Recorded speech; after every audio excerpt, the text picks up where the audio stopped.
Le président du Nigeria, Tinubu, s'est dit prêt à se rendre aux États-Unis pour rencontrer Donald Trump qui l'accuse de fermer les yeux sur des crimes et menace d'intervenir militairement dans le pays. Que dit la CEDEAO? J'espère qu'elle ne va pas condamner cette intervention, elle qui en 2023 voulait elle-même envoyer des troupes aux ordres de la France au Niger pour sauver Bazoum. Et l'Union africaine, elle sert à quoi? Est-ce que vous savez que le simple fait que Donald Trump se permette de menacer ouvertement le Nigeria prouve qu'il ne respecte ni la CEDEAO ni l'Union africaine? Pour lui, ces institutions ne sont que des coquilles vides, inutiles et ridicules. Elles n'ont aucun poids.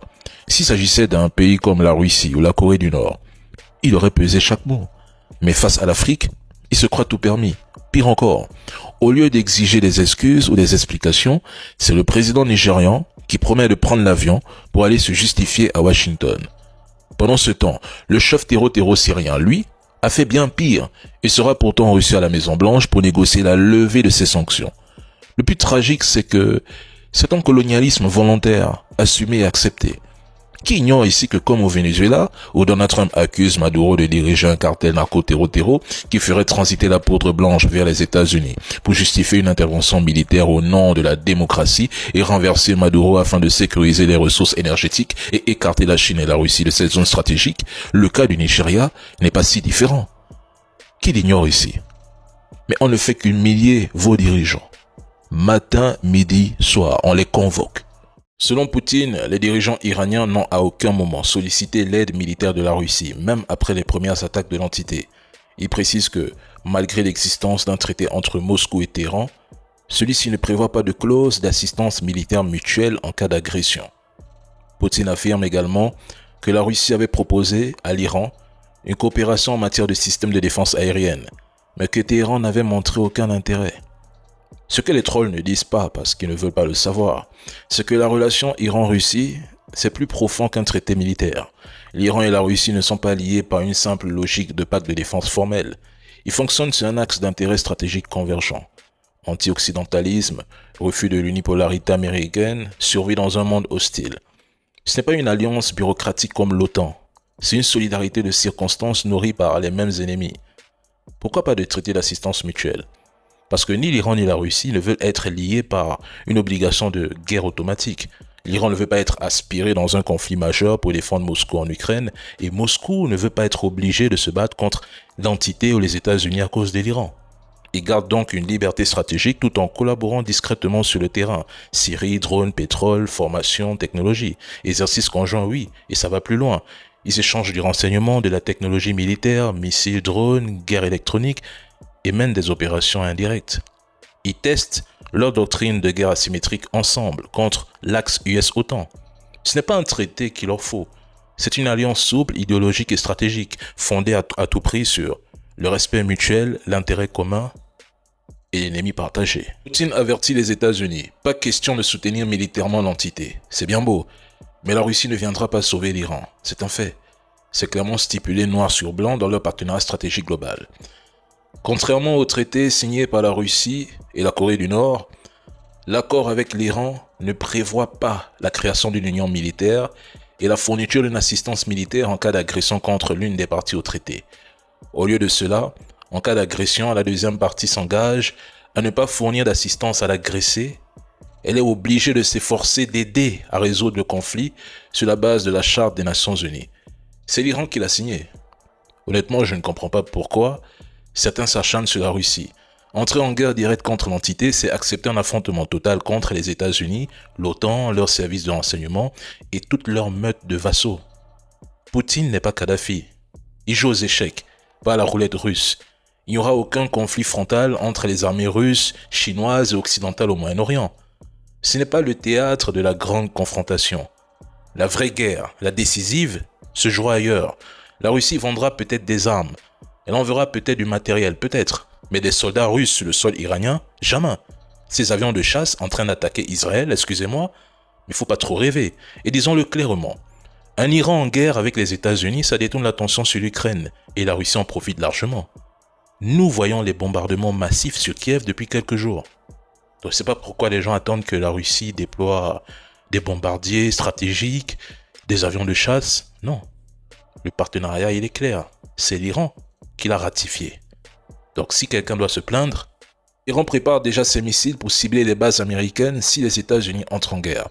Ce n'est pas un bluff, c'est une réponse directe à la montée en puissance militaire américaine dans la région.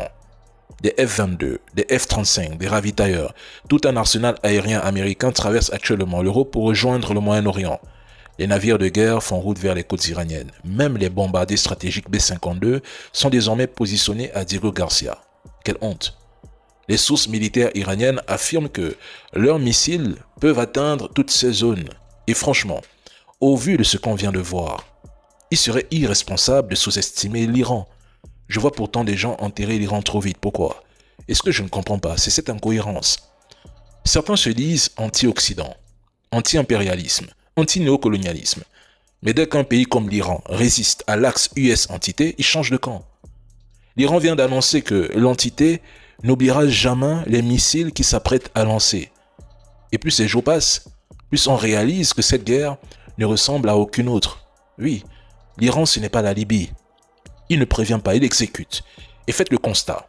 Au début, l'entité nous inondait d'images d'interception. Fier de montrer ses missiles, stopper ceux de l'Iran.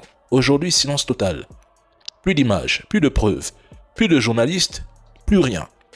La censure a remplacé la propagande. Combien de batteries de défense aérienne ont été détruites? Combien ont été contournées? Personne n'ose en parler parce que ce sont des choses qu'il faut éviter de dire. L'Iran est contre une coalition de pays et vous êtes si fiers. L'Iran a déjoué tous les pronostics. Malgré le contrôle américain de l'espace aérien iranien, je suis désolé, l'Iran a réussi à lancer des centaines de missiles et ça ne vous fait pas réfléchir. C'est une victoire symbolique colossale. L'entité n'a jamais affronté un adversaire comme l'Iran depuis des décennies, il faut l'admettre. C'est la première fois qu'elle ressent la guerre.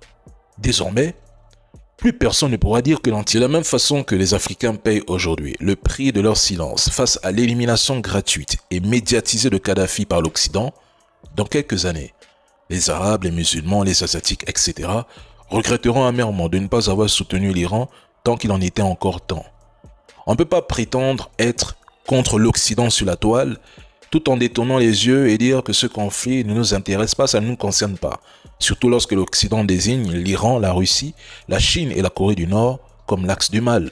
Lorsque l'Occident punit les pays africains qui s'alignent derrière ces pays. Je dis posément parce que le jour où ils en auront fini avec eux, car c'est l'objectif. L'Afrique ne sera plus qu'un terrain conquis, un champ ouvert à toute leur volonté. Et là, personne ne viendra dire qu'on n'avait pas averti. Ce qui se passe chez les autres est appliqué chez nous. Et même l'histoire se répète. Trump accuse l'Iran de vouloir l'arme nucléaire, comme Bush et Netanyahou accusaient l'Irak d'avoir des armes de destruction massive en 2002.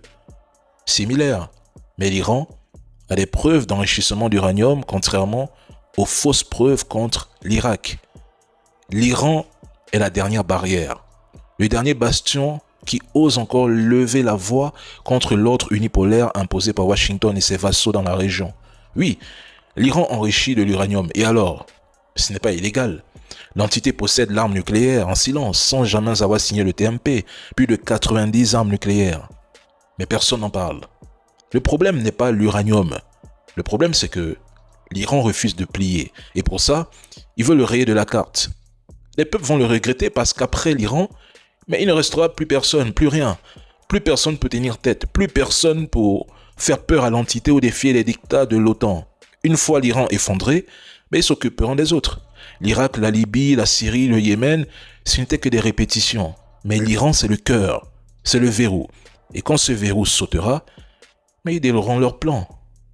Pays après pays, avec la bénédiction silencieuse des naïfs et des complices. Et quand ça arrivera chez vous, par la même stratégie, ne venez pas nous demander de dénoncer.